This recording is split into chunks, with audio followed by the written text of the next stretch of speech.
I want you to picture something for a second. You're a young boy. You're flying a kite on a hill outside Rio de Janeiro. It's August. It's hot. It's a completely normal afternoon. And then you see them. 2 men.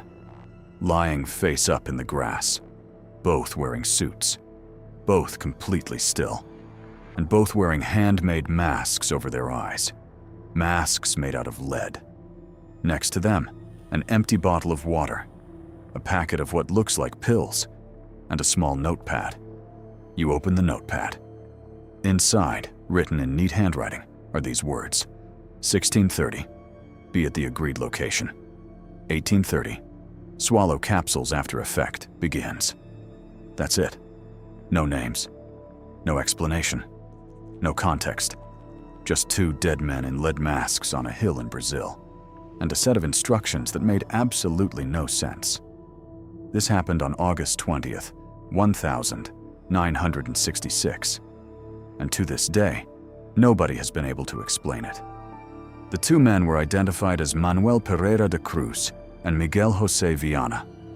Both were from the town of Campos dos Goitacazes, about 280 kilometers from Rio. Both were electronic technicians. They repaired televisions and radios for a living. Nothing about their backgrounds suggested anything unusual. They weren't criminals. They weren't known to be involved in anything dangerous.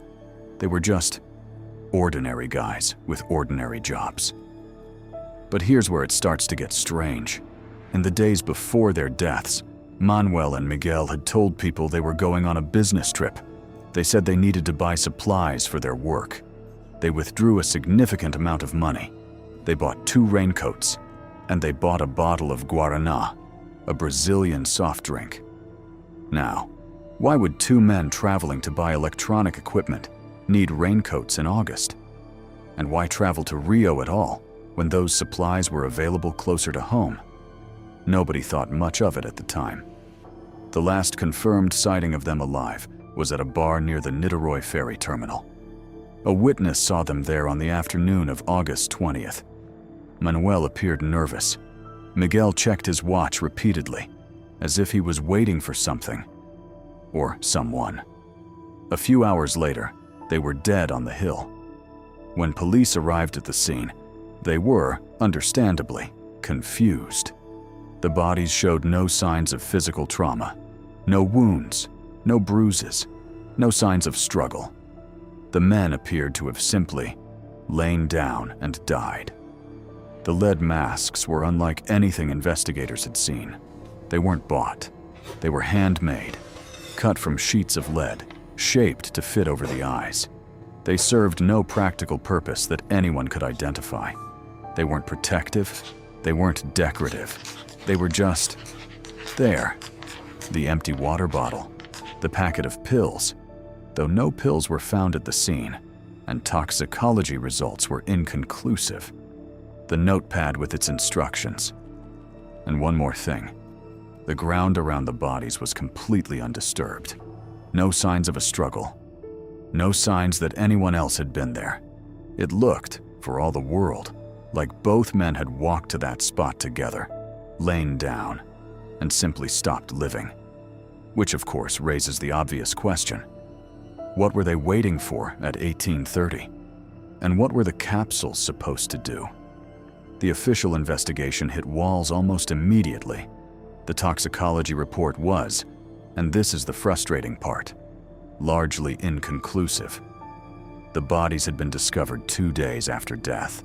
The tropical heat had accelerated decomposition significantly. Whatever substance may have killed them, if any, was extremely difficult to detect. The coroner listed the cause of death as cardiac arrest, which is, as causes of death go, about as unhelpful as it gets. Cardiac arrest is what happens when your heart stops. It doesn't explain why. Police traced the men's movements through Rio on that final day. They had bought the raincoats. They had bought the Guaraná. They had taken a bus to the Niterói area. And then they had climbed Morro do Vintém Hill. Why that hill specifically? Nobody knew. Investigators interviewed their families, their colleagues, their neighbors. Nobody had any idea what they had been involved in. Nobody had noticed anything unusual about their behavior in the weeks before, except perhaps a certain secrecy. A sense that they were planning something they weren't telling anyone about. The case was officially listed as unexplained. It has never been solved.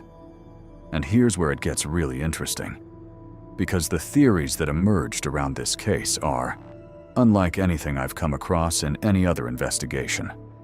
The first theory, and the most grounded one, is accidental poisoning. Some researchers believe Manoel and Miguel were experimenting with some kind of substance, perhaps something they believed would give them a spiritual or altered experience. The lead masks in this theory were meant to protect their eyes from some kind of light or radiation, suggesting they expected something to happen that required eye protection. The capsules they were supposed to swallow were possibly psychoactive or toxic, and it went wrong. This theory is plausible, but it raises more questions than it answers. Where did they learn about this experiment?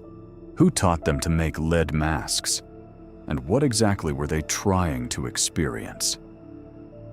The second theory involves a secret society or cult. Brazil in the 1960s had a thriving spiritualist movement, Spiritism, with millions of followers and dozens of splinter groups, some more extreme than others. Some researchers believe Manoel and Miguel were members of one such group, one that was conducting rituals involving contact with other dimensions or entities. The lead masks were spiritual protection. The capsules were part of the ritual. The instructions were received from the group, or possibly from someone they believed was not human. I know how that sounds, but keep reading. The third theory, and the one that has attracted the most attention internationally, involves UFOs. In the 1,960 seconds,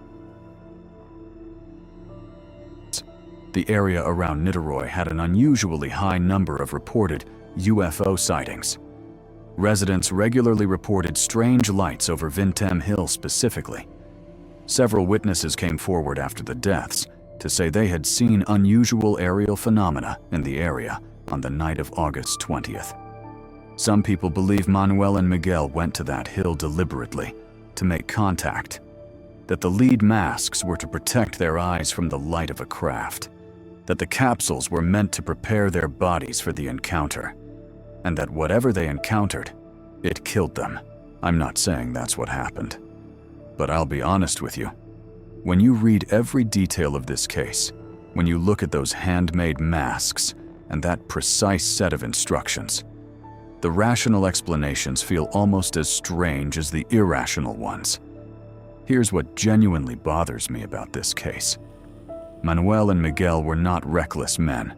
They were technicians, methodical people who worked with precision and care. Whatever they were doing on that hill, they had planned it carefully. They had prepared for it. They believed, presumably, that they would survive it. So what went wrong? The instructions in the notepad suggest a timeline. 1630. Arrive. 1830. Take the capsules after the effect begins. The effect of what?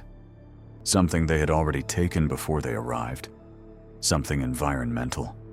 Something at that specific location? Or something that was supposed to come to them? And who wrote those instructions? Were they self-written, part of a ritual they had designed themselves? Or were they given to them by someone else? Someone who knew exactly what would happen on that hill. These are questions that Brazilian investigators asked in 1966. They are still unanswered today. The families of both men went to their own graves without knowing. The witnesses who saw them at the bar that afternoon never learned what they were waiting for. The boy who found them on the hill, he's an old man now, if he's still alive. And somewhere in Rio de Janeiro, Vintém Hill still stands, completely ordinary from the outside. The site of something that has never been explained.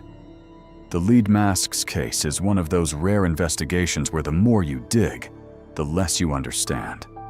Every answer opens 3 new questions. Every theory requires you to accept something deeply uncomfortable, whether that's the idea of a secret ritual gone wrong or something stranger than that.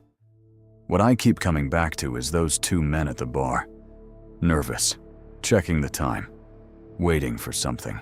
They knew what they were walking into that night. They had prepared for it, and they went anyway. Whatever it was worth it to them. If you're watching Gravenfield for the first time, every case on this channel is real. Every question is still open. Subscribe, because the next one is just as deep. This is Gravenfield. Unsolved. Unexplained.